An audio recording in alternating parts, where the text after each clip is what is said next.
오늘도 주님과 동행하시면서 내가 누구인가를 좀 생각하고 하나님에게 내가 어떻게 반응할 것인가를 더 구체적으로 생각하며 고백할 수 있는 복된 날 되시기를 예수님의 이름으로 축복합니다. 전쟁은 여호와께 속했다. 지금 우크라이나 러시아 전쟁, 이스라엘과 하마스, 레바논, 이란, 수많은 전쟁들이 끊임없이 계속됩니다. 의미 없는 전쟁은 없습니다. 하나님께서 무엇인가를 나타내기 위해서 전쟁이 이루어지고 결론이 나게 됩니다. 우리는 러시아 우크라이나 전쟁 그냥 끝났으면 좋겠다 그렇게 생각합니다만 저는 하나님의 뜻이 이루어지고 전쟁에 맞췄으면 좋겠습니다라고 기도합니다. 이스라엘과 하마스, 레바논, 이란, 어떤 전쟁이든지 하나님의 의도하신 바가 있을 터인데 그것이 이루어지고 평화가 왔으면 좋겠다는 생각을 합니다. 오늘 3장 1절 그렇게 말씀합니다. 여호와께서 가나안의 모든 전쟁들을 알지 못한 이스라엘을 시험하려 하셔 테스트하신다.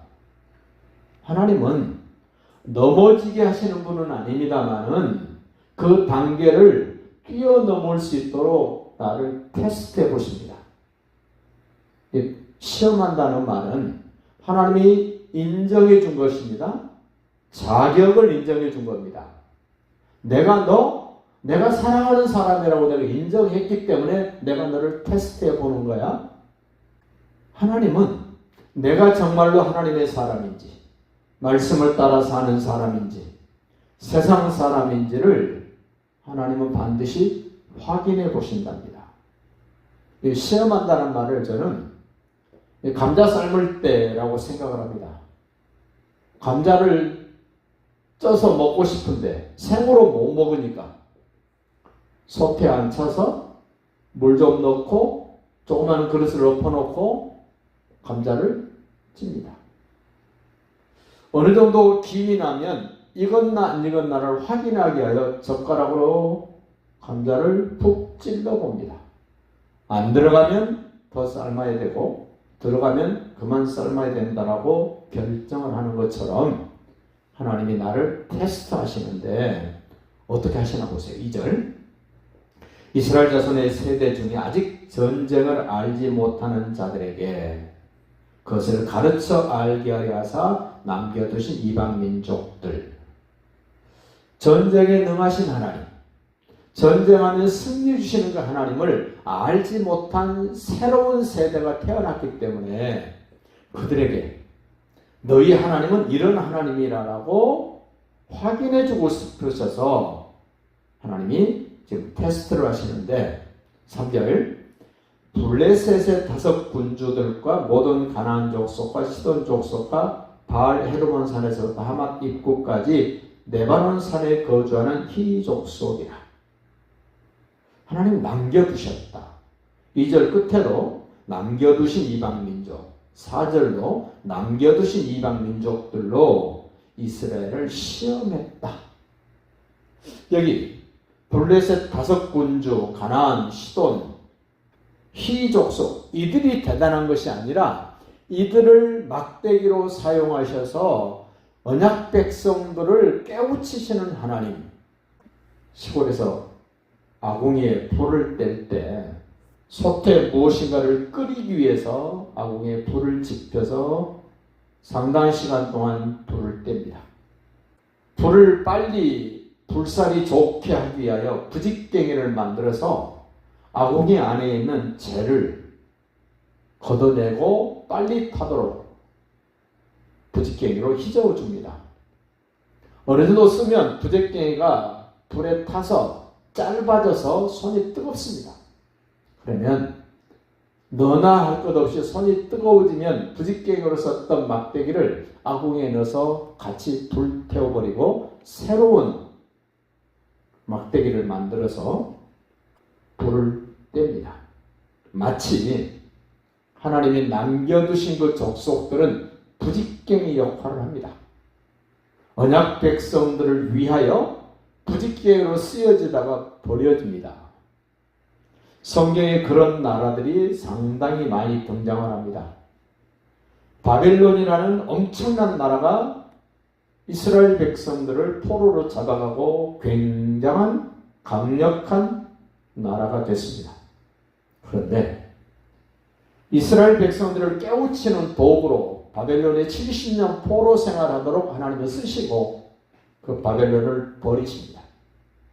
오늘 여기 지금 블레셋 족속과 가나안 족속, 휘 족속은 이스라엘 백성들을 위한 도구로 쓰여지고 버려지게 됩니다. 4절 다시 봅시다. 남겨두신 이 이방 민족들로 이스라엘을 시험하사 여호와께서 모세를 통하여 그들의 조상들에게 이르신 명령들을 순종하는지 알고자 하셨더라. 내가 얼마나 귀한 존재면 그런 대단한 족속들, 대단한 나라들을 나를 위하여 존재하게 하셨고 내가 하나님의 뜻에 부합되어지면 그들은 버려집니다. 저 하늘에 떠있는 태양, 달, 수많은 별들이 반짝이고 자연 만물이 이렇게 멋지게 운행되고 있는 것은 하나님의 형상을 가진 여러분과 저를 위하여 하나님이 만들어 놓으신 것. 주님이 철저한 권세로 이 땅에 다시 오시게 되면 해와 달과 별은 쓸모가 없어집니다.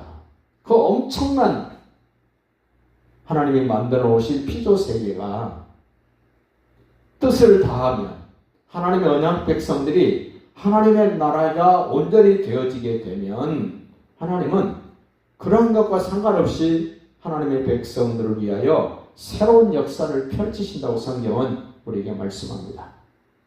다시 5절 봅니다. 그러므로 이스라엘 자손은 가나안 족속과 헷 족속과 아모리 족속과 브리스 족속과 히 족속과 여부스 족속 가운데 거주하며 어우러져 사는데 분명히 말씀하셨어요. 그들의 딸을 며느리 삼지 말고 너희의 자녀를 그들에게 주지 말고 사돈 맺지 말라 그랬는데 6절 보세요. 그들의 딸들을 맞아 아내로 삼으며 자기 딸들을 그들의 아들들에게 주고 또 그들의 신들을 섬겼더라. 하나님이 가장 싫어하시는 우상 숭배의 아주 첨단을 걷게 되는 그 지름길로 가는 모습. 딸들을 데려와서 며느리 삼았다. 그 가나안 땅에 살고 있는 사람들은 그 우상 숭배를 아주 적극적으로 했던 사람들이기 때문에 그 며느리 될 사람들이 시집을 올 때 그 우상 숭배하면서 그대로 가지고 들어옵니다. 그래서 결국 어떻게 됩니까? 이스라엘 자손들이 그 7 족속들 가운데 딸들을 아내로 맞이하며 사돈 맺고 살다가 그들의 신들을 섬겼다. 하나님 버렸다는 겁니다. 하나님 떠났다는 겁니다. 하나님 잊어버렸다는 겁니다. 그러면 하나님 어떻게 하십니까? 엄청난 고통을 줍니다. 그러면서 하나님 또 기회를 줍니다. 하나님께 돌아오고 부르짖고 회개하면 하나님이 또 구원자를 보내주시고 또 평화롭게 어느 정도 살게 되면 또 하나님 배신하고 우상을 섬기고 고통이 오면 또 하나님께 부르짖고 회개하고 또 하나님의 사람을 보내시고 이런 역사가 반복되어지는 것이 사사기입니다. 자그마치 12명의 사사가 등장을 합니다. 그렇게 반복했음에도 불구하고 하나님은 또다시 기회를 주시고 기다리신 하나님, 그 하나님의 마음을 헤아리시고 그 하나님의 마음을 시원케 드리는 말씀에 순종이 있는 우리 모두가 될 수 있기를 예수님의 이름으로 축복합니다.